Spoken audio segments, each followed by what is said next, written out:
As you know, every 10 years our country goes through a census, and one of the results of that census, along with other things that it does, is sometimes help redraw some of the districts that are represented by the individuals who we elect to government positions.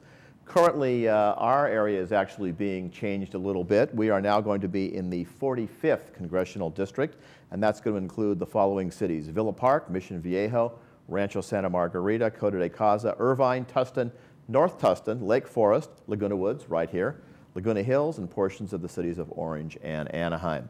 Joining us today, a gentleman who would like to represent that district for us in Washington, D.C. Mr. John Webb joins us today. And John, welcome to the program. Thank you, Rob. It's a pleasure to be here. Good to have you with us. Quite a background you have. You're currently a business owner, small business, and we hear a lot about small business creating a lot of the jobs that we need in our country these days. You've also served our country in the U.S. Marine Corps and also been in law enforcement. So you've seen quite a bit of our country and our world over the years. I've been very fortunate. I've met a lot of great people, and they've all been really good experiences. I've enjoyed it. Right. So actually, you've had two previous government jobs, Marine Corps and I believe the California Highway Patrol. Now you're private industry, working for yourself and in your insurance business, but you want to go back and maybe do some things in Washington, D.C. for us. Well, actually, I've worked in all levels of government because I was the state with the Highway Patrol, but I was also a police officer in the city of Orange. Okay. And yeah, I looked at, I've noticed that our employment rate is out of control. Everybody talks about 8%, but really the U6 number is closer to 14%. Our deficit is now equal to our gross national product. We're being restricted on what we can drill for our own oil and everything, and it bothers me to the fact that we are not using our assets. And it occurred to me that the people who put us in this position are the people who are running saying they can fix it.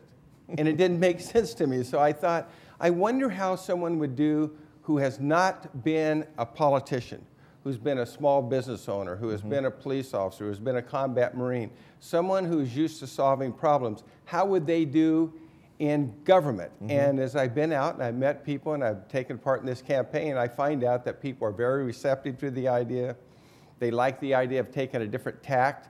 And on my website, johnwebb2012.net, I lay out a program for bringing manufacturing back to the United States, for getting our oil out of the ground in a safe manner. I lay out our program for limiting the EPA. I lay out an excellent program for changing our education system. Every problem that we have can be fixed. And one of the great things about Americans is we're all about fixing things. And I think people are understanding that the people who put us in this position, if they knew how to get us out of it, they would have done it by now. And so I think it's time to send in a Marine. Let's talk about that national defense area. As a Marine, obviously you have some strong feelings on that. Currently our country is still stuck in Afghanistan. What's your take on Afghanistan, and should we get out soon, or how should we get out of there? We're committed. Once we commit American troops, one of the problems that I have with our national system that we've been using over the last few years is we go someplace and then we try to make friends. When you send in the Marines jobs are to break things and kill people. We're there because of oil. We have over 200 years worth of oil right here in the United States, and with the new technologies that are coming online every day, we may have an unlimited source. Now, someday somebody's going to invent a fuel that is renewable and is pollution-free. Right now, probably here in Laguna Woods, somebody's busy inventing it.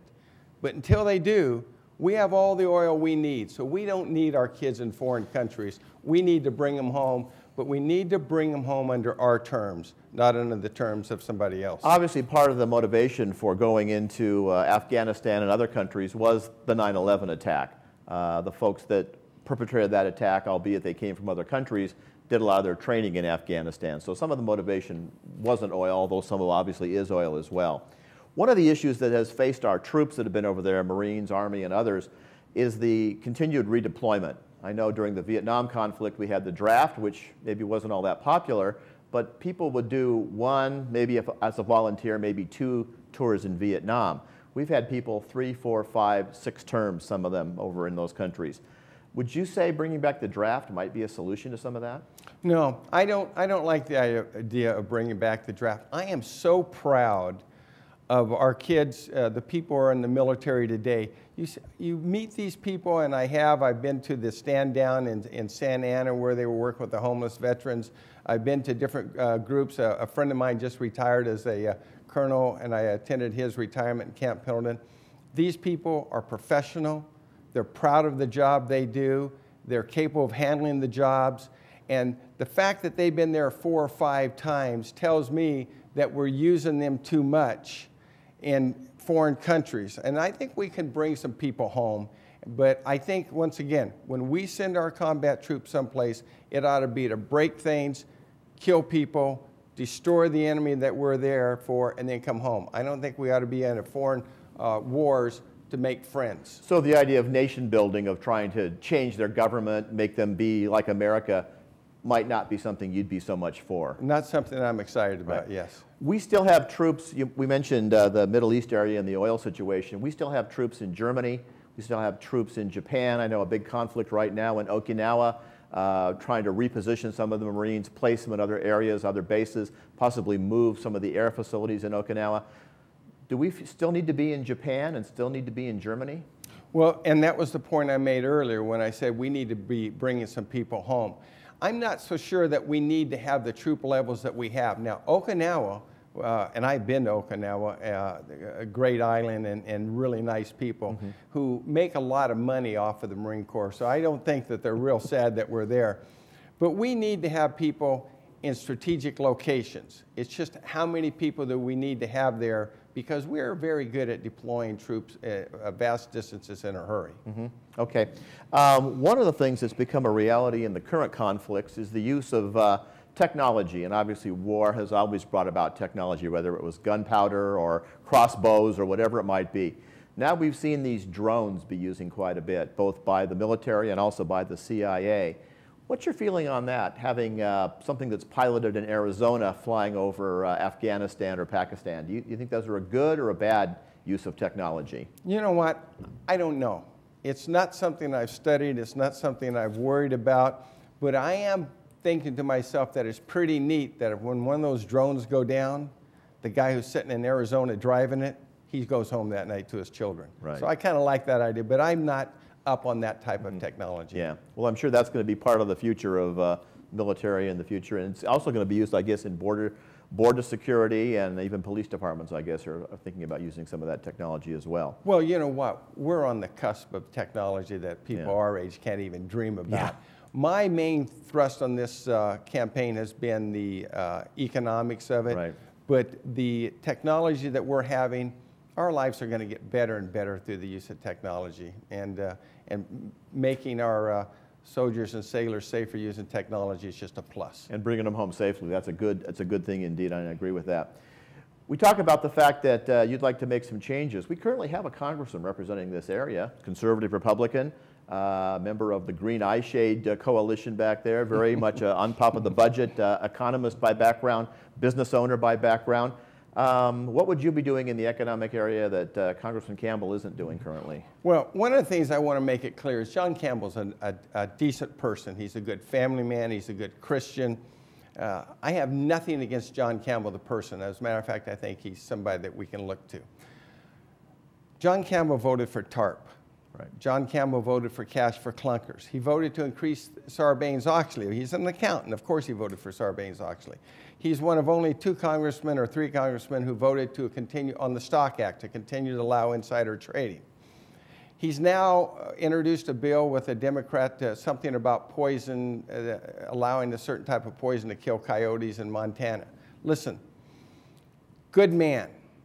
He has a great background, but he doesn't have the skill set necessary to handle the problems we're in. We're about ready to lose this country. Our national debt is now equals our gross national product. We have government agencies issuing thousands of new regulations every day through the EPA. These people are not elected, they're bureaucrats. Right. We needed to make a dramatic change. And you know, when you go into a company and the company's failing, and you start to replace the management, they always go, give me a little more money, give me a little more time. I can fix this if I have the right people. And the bottom line is sometimes a skill set that is so good at one time is just not good at another time. John Campbell, in the past, has been a good congressman. I've never voted for him, but I would have if it had been in my area. But his skill set is not one of crisis management. He is an accountant. Right now, we don't need an accountant. We need someone who's a manager, who identifies problems, identifies solutions, and is willing to and able to make the changes necessary. One of the biggest controversies going on with the current administration is the whole healthcare situation. Obviously, as somebody in the insurance field, you probably have some pretty strong feelings about that. A lot of people, of course, that are still employed get their health care through their company's insurance program. Folks over 55 and in retirement can use Medicare for their health care. What about the people that don't have on-the-job health care and aren't eligible for Medicare yet? As an insurance man, how would you provide health care for those folks? You know what? That is such a great question, because it's not a matter of health insurance. It's a matter of capitalism versus state control. We've seen what state control does throughout the world. We've seen the Soviet Union. Right now, you can go to Castro's Cuba, and you can see how healthcare works for there. When you're sick, you don't want to go to Cuba. You want to go to somewhere in the United States. The answer to the health issues in the United States, the health insurance, is capitalism. And one of the major problems, the cost of insurance has gone up over the last few years, is government mandates. You must test for this, you must do this. And if you don't and you're sued, then of course the cost of protecting the doctors went way up. Get the government out of healthcare, get the government out of business. When the American people are left to their own devices, we come up with great solutions. Some people want to trust the government. I don't. You know who I trust? I trust the American people. They have been making great decisions for hundreds of years. We continue to be the leader in everything we do, and we do it through innovation. And innovation comes from private industry. It doesn't come from the government. You are going to be a busy gentleman the next several months out speaking. You're saying sometimes 2 and 3 speaking engagements a day, so a busy time for you. And you'll be running in that primary coming up, and we'll be watching with interest to see how that works out for you. You know what? I'm looking forward to it. I place my trust in the American people, so I'm sure this is going to be a great outcome for us in the election. And I really appreciate you having me on this morning. Mr. Webb, thank you for joining us. John Webb, candidate for the U.S. Congress, and you'll be hearing and seeing more about him throughout the area, I'm sure. We'll continue back with you with more news and more things happening around your busy community right after this.